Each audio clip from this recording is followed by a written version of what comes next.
Irmãos, a gente vai falar um pouco de um acontecimento do Evangelho de Mateus. Você que lê a Bíblia, se você não sabe, entenda que certos assuntos que Jesus fala, ele fala em diversos capítulos, porque a Bíblia antigamente não era dividida em capítulos e nem em versículos. Com o tempo ela foi dividida em capítulos e versículos, mas tem assuntos que Jesus gasta muito tempo falando sobre aquilo. Por exemplo, o Evangelho de Mateus, os capítulos 5, 6 e 7, é considerado a constituição do reino de Deus, porque ali Jesus traz os seus discípulos para si, e ele ensina como que é o caráter de um discípulo, o caráter do discípulo que o segue, como que ele deve ser, como que ele deve se portar. Ali Jesus ensina sobre as bem-aventuranças, Jesus ensina a oração do Pai Nosso, Jesus ensina sobre o jejum, o dar a oferta, o entrar no quarto. Jesus ensina sobre a gente dar fruto, ser luz do mundo, ser sal da terra. Ou seja, os 3 capítulos, Mateus, capítulos 5, 6 e 7, que eu acho que todos nós devemos ler sempre. Ali está o que Jesus ensinou que deve ser o comportamento externo e interno de cada cristão, de cada discípulo dele. Então são 3 capítulos maravilhosos.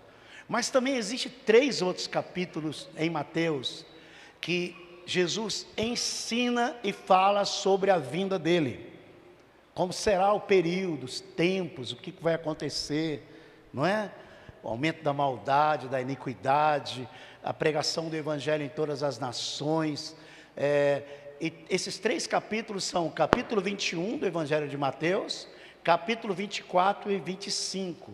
Se você for ler esses 3 capítulos, o 21, o 24 e o 25, você vai aprender muitas coisas com relação à volta do Senhor Jesus. Você vai velar com esperança, você vai velar com oração.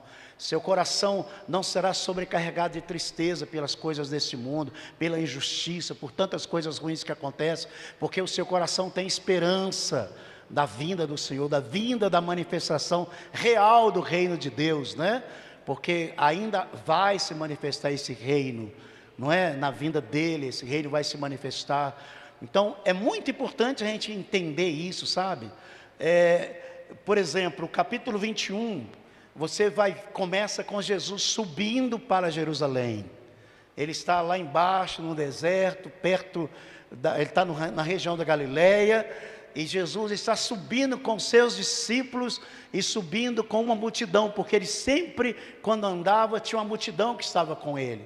Jerusalém fica no alto, e Jesus então está subindo, né, da região de Jericó, da região do Rio Jordão, da região de Banhas, da região da Galileia, do deserto da Judéia. Jesus está subindo para Jerusalém. É a última subida de Jesus. Você não vai encontrar nos evangelhos de Jesus sempre em Jerusalém. Ele ministrava sempre nas aldeias, em outros lugares, em volta de Jerusalém, mas você não vai encontrá-lo sempre em Jerusalém. Então é a última subida de Jesus, porque ali ele sabe que ele está indo para a morte, para a crucificação. E ele está subindo com os discípulos, e quando ele começa a subir com os discípulos estão empolgados, a multidão está empolgada, porque tanto os discípulos como a multidão que seguia Jesus eram judeus, e como judeus eles entendiam a Torá, que são os 5 primeiros livros da Bíblia. Eles entendiam as palavras dos profetas, e eles esperavam o cumprimento dessas profecias. Então Jesus subindo ali naquele período, eles estavam empolgados. Por quê? Porque eles acreditavam que Jesus ia cumprir o que vários profetas disseram, que ele ia chegar em Jerusalém, sentar no trono de Davi, estabelecer-se como rei, ia governar sobre toda a terra. E Jesus entra ali no capítulo 21, ele entra em Jerusalém, quando ele está entrando em Jerusalém, em Betfagé, ele chama os discípulos e fala assim: vocês vão ali e tem um jumento, um jumentinho e a mãe, ninguém nunca montou nesse jumentinho, desamarra-os e traga-os para mim. Se alguém perguntar para vocês, por que vocês estão fazendo isso? Diga que o mestre precisa deles, mas que vai devolvê-los. E assim aconteceu, eles desamarraram. Imagina a empolgação desses discípulos, desamarrando esse jumentinho e essa jumenta, e levando para Jesus. Eles estavam empolgados, vai se cumprir as profecias hoje, agora. Jesus vai nos livrar do jugo romano, Jesus vai governar sobre toda a terra. Ele é o rei prometido, filho de Davi, que vai se assentar no trono de Davi, com poder e autoridade. Então eles estavam empolgados. Imagina a conversa entre eles: Pedro, é hoje? É mesmo, João, é hoje. Olha a profecia se cumprindo, né? Estamos tirando o jumentinho aqui. E onde está essa profecia? Zacarias capítulo 9, abre aí se você quiser acompanhar, versículo 9, Zacarias 9, 9, tem essa profecia aqui. E eles conheciam essas profecias. Olha o que diz aqui: alegre-se muito, cidade de Sião, ou seja, Jerusalém, exultem Jerusalém, exulte Jerusalém, eis que o seu rei vem a você. Como? Justo e vitorioso, humilde e montado num jumento, num jumentinho, cria de jumenta. O que vai acontecer quando ele chega? Ele destruirá os carros de guerra de Efraim, e os carros de Jerusalém, e os arcos de batalha serão quebrados. Ele proclamará paz às nações, ele dominará de um mar a outro, e do Eufrates até os confins da terra. Olha a empolgação, irmãos. Imagina se você fosse um dos discípulos de Jesus. Você estaria empolgado, está cumprindo. Estamos levando o jumentinho, ele pediu, é ele que é o rei mesmo. Já vimos ele operar milagres. E eles levam esse jumentinho, e aí a profecia se torna mais clara. Por quê?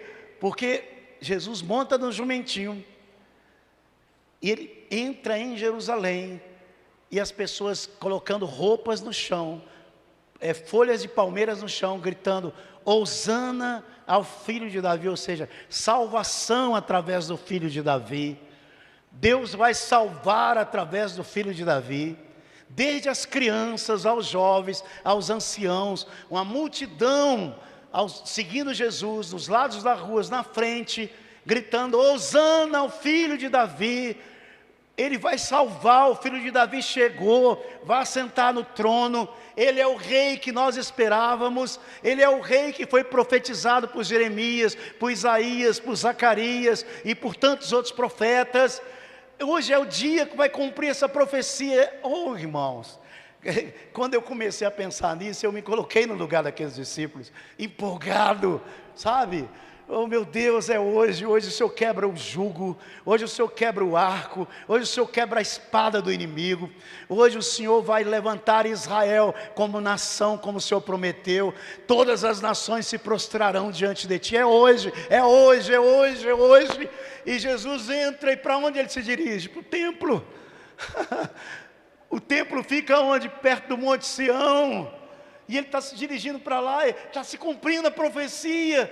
E Jesus desce do jumentinho, e ele vê que no pátio do templo tem pessoas vendendo bode, cabra, carneiro, pombas, fazendo troca de dinheiro, porque gente vinha do mundo inteiro e trocava o dinheiro pelo dinheiro atual. E ele fica revoltado com aquilo. A justiça de Deus vem no seu coração. Ele começa a derrubar as mesas, ele começa a pegar um chicote, bater nos animais para saírem dali, e ele grita: não faça da casa do meu pai casa de comércio, casa do meu pai casa de oração. Ele expulsa todo mundo.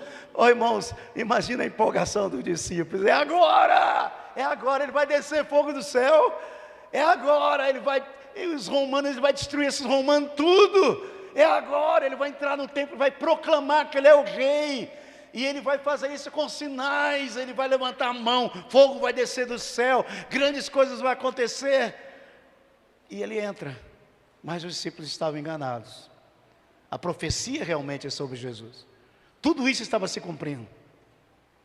Mas não era para aquele momento. Ele tinha que morrer na cruz. Ele tinha que dar vida na cruz por nós. Ele veio para isso. E nada disso acontece. Eu imagino os discípulos ali, e eles viram as costas para Jerusalém, e ele vai para perto do Monte das Oliveiras, fazer a Páscoa que se tornou em ceia. E os discípulos imaginando, e aí? O que vai acontecer? Aí Jesus é preso, é julgado, é condenado e morre na cruz. Estão entendendo?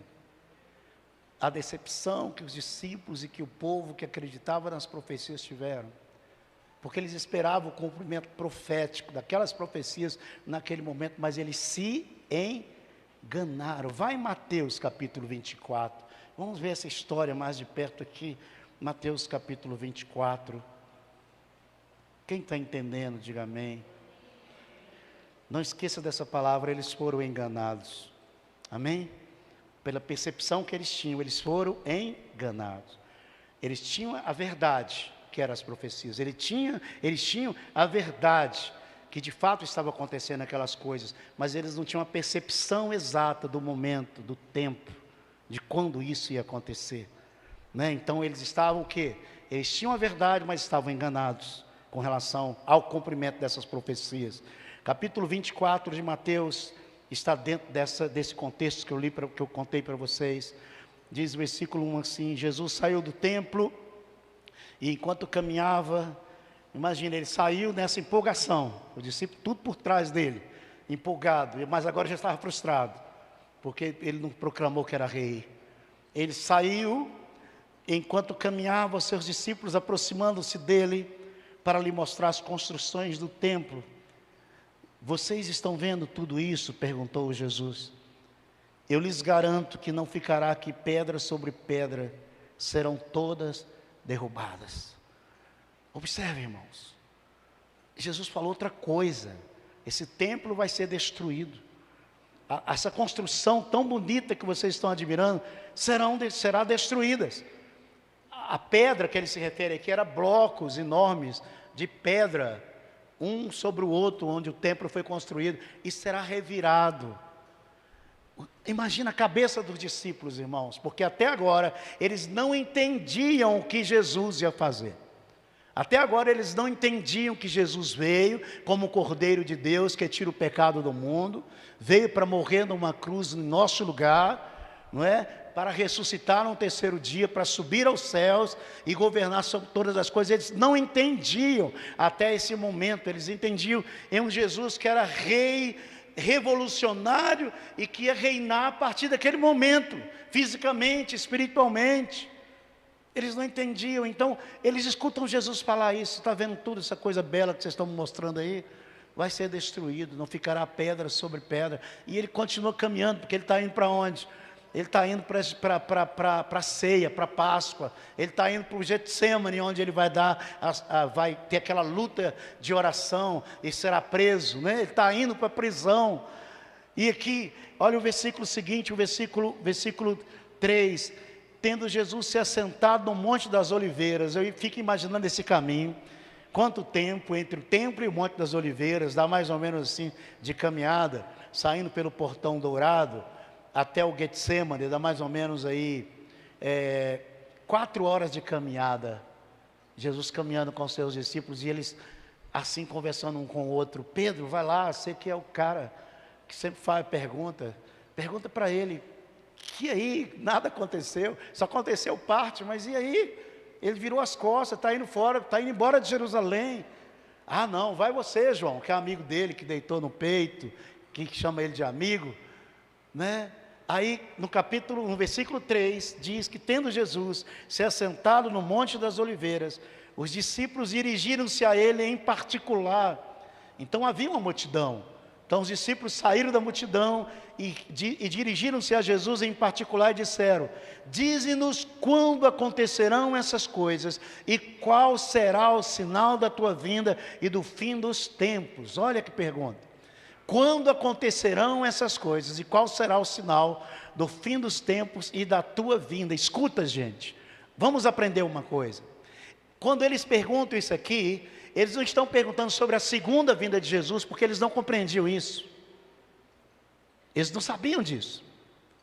Quando ele fala assim, quando acontecerá essas coisas, e o sinal da sua vinda, eles estão dizendo assim, quando que o Senhor vai se tornar rei mesmo em Israel?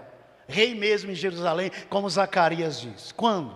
Qual sinal que a gente pode esperar? E do fim dos tempos, ele não está falando do fim do mundo, da volta de Jesus. Eles estão perguntando, a palavra tempo aí é aion. No grego aion é um período de tempo, é uma época, é aquela época.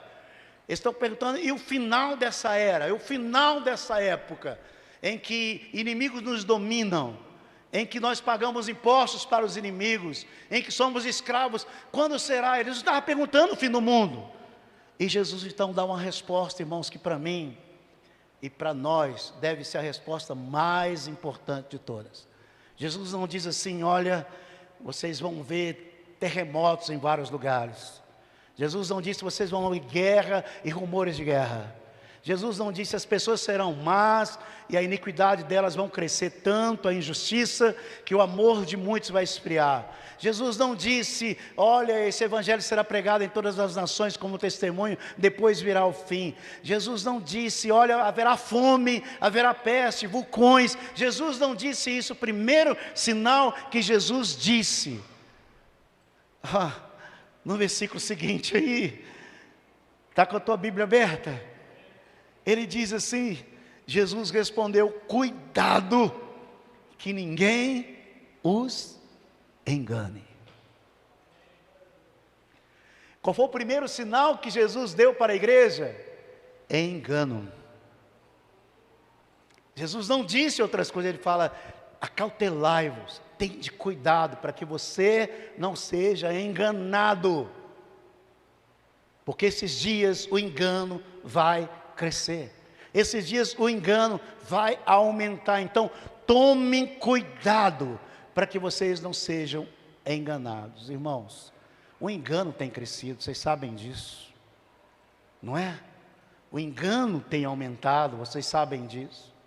E o engano, irmãos, não vem através de um demônio fedorento e que diz assim, eu vou aqui trazer uma verdade para você. Não, o engano vem através de pessoas como eu, de pastores, de profetas, de apóstolos, de mestres, de padres. O engano vem de dentro, o engano não vem de fora, ele vem de dentro. Em 1 João diz assim, cuidado, porque já saiu do nosso meio muitos anticristo. Eles não eram do nosso, por isso que saíram do nosso meio.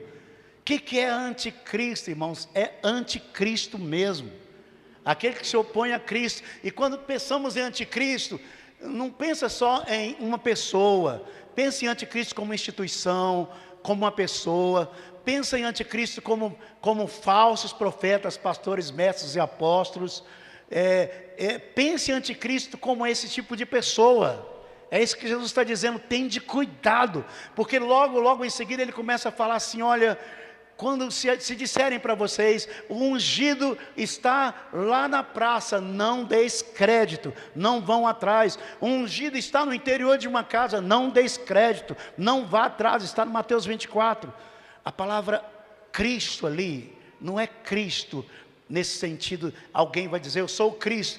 Ungido é pessoas que são ungidas mesmo, que vão dizer assim, eu sou ungido, e que vão operar milagres, e que vão fazer grandes coisas, que vão fazer sinais, que vão profetizar, até a cor da cueca da pessoa, até o número do celular, até o número do telefone ou da placa, que vão dizer coisas, não é? E que as pessoas vão abrir a boca, isso é de Deus, isso é de Deus, né? Por quê? Porque a Bíblia diz que isso é um maior sinal antes da vinda do Senhor Jesus Cristo.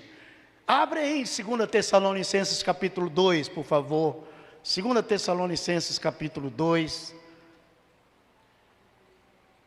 Quem está entendendo, diga amém. Diga assim, eu não serei enganado.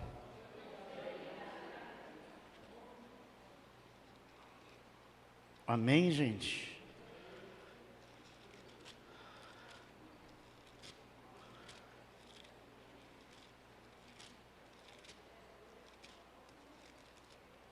Eu estou chegando lá, tá? Abri, capítulo 2. Observe o versículo 9. Diz assim: a vinda desse perverso, que é o anticristo, ou iníquo, é segundo a ação de Satanás, segundo o poder de Satanás, com todo o poder, isso é superlativo, aliás, todo o poder, com sinais e com maravilhas enganadoras.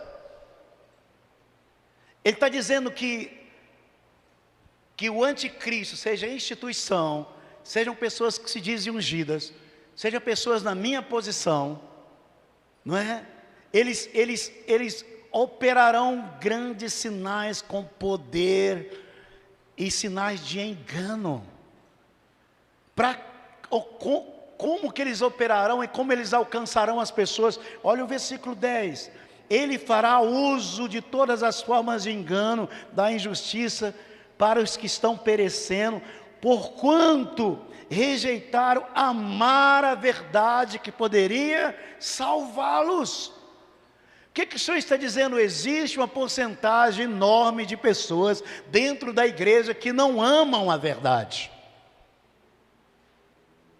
Eles estão atrás de sinais, eles estão atrás de milagres, eles estão atrás de algum benefício pessoal, mas não amam a verdade, não têm o coração voltado para a verdade, para a doutrina, para a palavra de Deus, para obedecer. E o Senhor está dizendo: esse tipo de pessoa está sujeita a ser enganada, porque aquilo que elas buscam poderá vir a favor delas e elas não terão discernimento do que isso será. Irmãos, deixa eu contar algumas coisas aqui.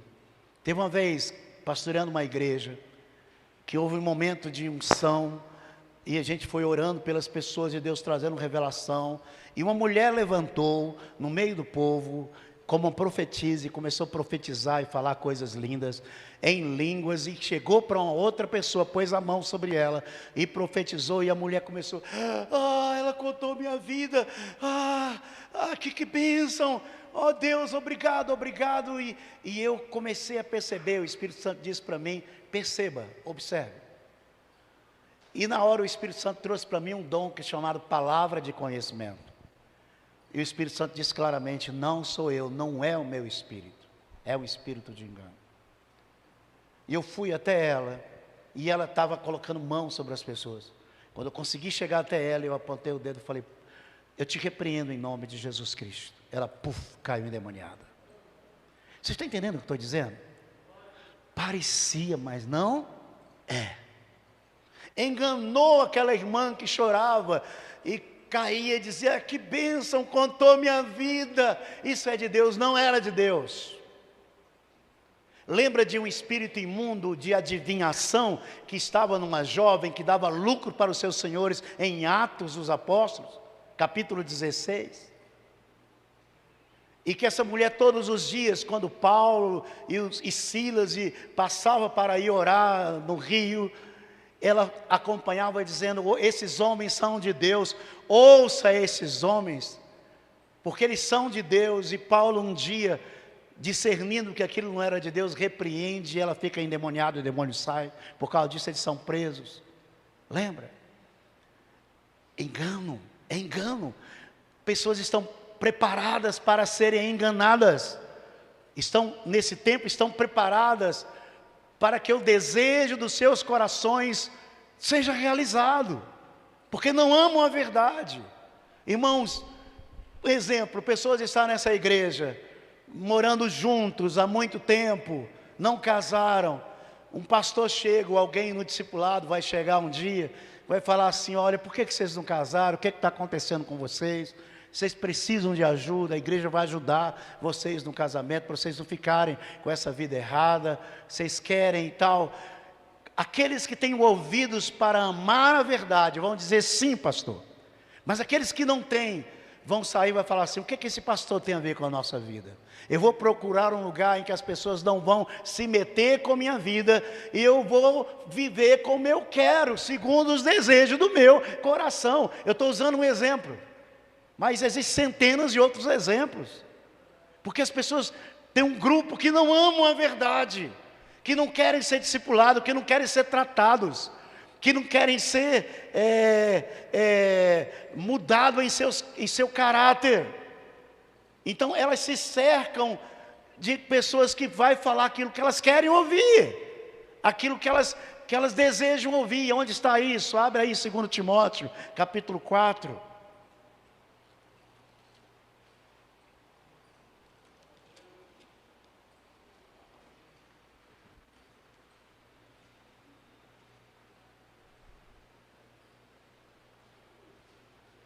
Versículo 2, Paulo está falando para Timóteo, seu discípulo que se tornou pastor. Ele está dizendo assim: pregue a palavra, esteja preparado a tempo e fora de tempo, repreenda. Olha aqui o que um discipulador faz: ele repreende, corrija, discipulador corrige, exorte, discipulador exorta, com toda paciência e doutrina. Tudo isso tem que ser baseado na doutrina, na palavra de Deus. E continua no versículo 3: pois virá o tempo em que não suportarão a sã doutrina. Virá o tempo em que as pessoas não suportarão a verdade, a palavra de Deus. Elas não suportarão, aquilo vai dar fadiga, vai dar canseira, vai tirá-las da igreja, vai levá-las para algum movimento que vai falar aquilo que elas desejam, porque elas não querem mudar, não amam a verdade, estão prontas para serem enganadas. E continua o versículo falando: ao contrário, sentindo coceira nos ouvidos, juntarão mestres para si mesmos, segundo os seus próprios desejos. Diga o que eu preciso ouvir. Eu quero ouvir isso. Eu pastorei uma igreja que tinha uma jovem que trabalhava lá durante 3 anos, na equipe de louvor, uma bênção, servia a igreja. Quando completou 3 anos, ela chegou para mim e disse assim: estou indo embora para o Nordeste, eu não vou mais ficar aqui. Mas por quê? Porque esse tempo todo eu fiquei aqui orando e buscando de Deus, e Deus não me atendeu na minha oração. Falei: qual oração? Eu estou orando pelo esposo de uma mulher, de uma amiga, para que Deus me dê, e Ele não me deu. Deus me decepcionou, estou indo embora. Estão entendendo? Vocês estão entendendo? Estão entendendo? Uma outra me ligou e disse assim: pastor, o senhor fez meu casamento, isso há muitos anos atrás, fez o meu casamento, e eu estou com problema, meu marido está me deixando. Eu falei: por quê? Qual o problema? Ele não é crente? Eu lembro que ele é crente, vocês dois servem a Deus. Sim, pastor, mas ele não entende o meu ministério, o meu chamado. Ele quer que eu cuide da casa, da comida, das coisas que eu devo cuidar, mas eu não tenho tempo, porque eu estou com minha pastora todos os dias no monte, fazendo campanha e orando, e todos os dias visitando as casas, e na igreja eu não tenho tempo para isso. Eu falei: você é burra. A mulher sábia edifica a sua casa, a casada cuide da sua família, a Bíblia diz. Quando eu comecei a falar, ela desligou o telefone. Não está preparada para ouvir a verdade, mas está preparada para ser enganada por aquela pastora. Estão entendendo o que eu estou falando, gente? Então, com uma coisa séria, né? Por exemplo, o Eltinho aqui é minha testemunha, né? Há alguns anos atrás, eu e o Eltinho fomos num Fusquinha. Lembra do Fusquinha? Nós fomos no Fusquinha pregar num encontro muito grande de uma igreja aí. Aí chegamos lá, foi na época do Benihim, não sei se vocês lembram quem é o evangelista Benihim, que todo mundo começou a imitá-lo, soprar e derrubar as pessoas. Quem lembra disso, né? E era esse tempo, estava todo mundo soprando, todo mundo. E eu cansado, porque eu tinha vindo de São Paulo, tinha ministrado em Ribeirão Preto, cheguei, assim que eu cheguei, fui pregar num congresso de manhã, numa igreja lá no Palmeiras, e à tardezinha eu estava lá sentado, esperando a minha vez de pregar, e tinha um grupo soprando e derrubando pessoas, soprando, e as pessoas caíam, e eu sentado esperando a minha vez, aí o Espírito Santo novamente falou no meu coração, sobe lá, pega o microfone e diga que não é meu espírito. Eu falei, eu vou apanhar. Mas eu subi. Peguei o microfone. Falei, ó, Deus disse para mim que isso não é o espírito dele, é um espírito de engano. Para quê? Os músicos, o pastor queria voar em cima de mim, tomar o microfone. Quase que tomava, e eu assim, né? Quase que tomava. Aí o Espírito Santo deu outra palavra, diga que todos que estiverem doentes aqui, eu vou curar agora, eu vou mostrar quem sou eu, que isso é engano. Eu falei, o Espírito diz que todos que estiverem doentes aqui, e lá tinha mais ou menos umas 600 pessoas, né? Tinha muita gente, ele vai curar agora, para mostrar que aquilo é engano e ele é verdadeiro. Tem alguém doente aqui? Aquele silêncio 5 minutos. Eu já estava ficando alegre, porque não tinha ninguém doente. Aí levanta um homem, esse homem levantou, eu falei quem era ele de manhã, não vou falar agora que está gravando. Ele levantou e ele falou, pastor, Deus disse que curaria qualquer doença em qualquer pessoa hoje. Falei, sim. Ele cura minha mãe. Falei, claro. Fiquei procurando alguma velhinha perto dele, né? Dor de cabeça, alguma coisa assim. Ele falou, minha mãe está no alojamento lá em cima, eu vou buscá-la. Falei, vai. Ele chega com a mãe, com as muletas, carregando no colo. Acho que há 18 anos ela não andava e as pernas estavam toda virada assim. E não tinha essa junta, essa carne aqui, estava tudo, a pele estava tudo junta. E chegou e perto de mim falou, cura, pastor. Aí aquela turma do engano começou se ferrou, vai lá, eu também fiquei, e agora, Senhor? E agora, o que eu faço? Eu fechei os olhos, peguei nos braços da veinha, e eu disse assim, pernas ficam curadas em nome de Jesus, e ande. Aí fiquei quieto, porque eu não queria abrir os olhos para ver meu fracasso, fiquei sempre segurando ali, segurando, aí eu ouvi o barulho de moletas caindo, brá, brá. Aí eu segurei mais forte, vai cair. Aí ela se firmou, abriu os olhos. Deus deu peles de bebê nessas articulações aqui. Lá tem uma escada que leva para o dormitório. Ela subia e descia as escadas correndo. Subia e descia a escada correndo de um lado para o outro. Eu fiquei de boca aberta, todo mundo de boca aberta. E aí a multidão veio em cima de mim para me tocar.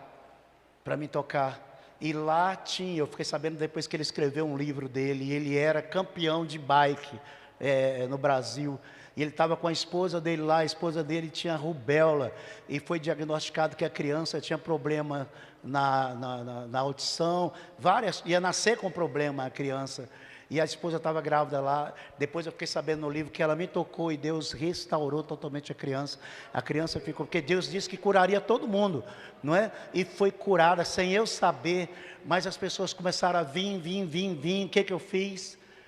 Mandei todo mundo fechar os olhos, dei uma dica para o Eltim, saí por debaixo das pernas, peguei o carro e vim embora. Você está entendendo? Está entendendo? A última vez que eu fui em São Paulo, eu termino um culto, vou saindo, uma mulher paralítica do lado esquerdo, pastor, cura ela. Eu falei, levanta em nome de Jesus. Ela levantou, saiu levando sua cadeira de roda, botou no carro, foi embora com o marido. Até hoje ela anda, corre, né? E um outro pastor me ligou, não vou falar o estado, dizendo, vem para cá porque vamos fazer uma campanha que o senhor cura paralítico. Irmão, se eu fosse um enganador, eu faria o quê? Faz um cartaz aí, me paga 40 mil reais nessa campanha, que eu vou para aí. Eu estava rico, ganhando dinheiro, né? Porque eu seria um enganador. Mas eu me recolhi e falei, não vou, porque ele está querendo fazer uma campanha baseada em mim. A campanha tem que ser baseada em Cristo. Eu não tenho nada para dar. Esse outro também, esse grupo que eu falei do Eltinho, eu saí porque eu também não tinha nada para dar. Vocês estão entendendo o que eu estou dizendo? Como é fácil ser um enganador? Como é fácil eu ter carros novos, ter relógio Rolex, ter roupa de grife, sapato de grife. Como é fácil eu morar em mansão. Como é fácil eu me tornar o AIS aqui no Brasil, em todas as igrejas. Como é fácil, como a linha é tão tênue, que eu posso atravessar para o outro lado sem perceber e começar a ser o cara. Vocês estão entendendo o que eu estou dizendo, irmãos? Estão entendendo? Isso muitos já atravessaram. Isso que eu não fiz, graças a Deus, que eu não fiz, muitos já fizeram. Já atravessaram para o outro lado. Estão fazendo isso, por quê? Porque se tem falsos profetas e falsos mestres, e eles estão enriquecendo, é porque tem irmãos que querem ouvi-los, que vão atrás deles. Fala o que queremos ouvir, diga-nos o que queremos ouvir, satisfaz os desejos do nosso coração. Concluindo esse texto aqui de 2 Timóteo capítulo 4, versículo 4 diz: eles se recusarão a dar ouvidos à verdade, voltando-se para mitos. A palavra mito é fábula, é conto, é uma coisa mentirosa. Está dizendo que eles vão dar ouvido a mentiras, não a doutrina, porque eles não têm ouvidos para ouvir a sã doutrina, não têm ouvidos para ouvir a verdade, mas os ouvidos deles estão preparados para ouvir mitos, historinhas mentirosas, que vão satisfazer os desejos do seu coração. Vocês estão entendendo, irmãos?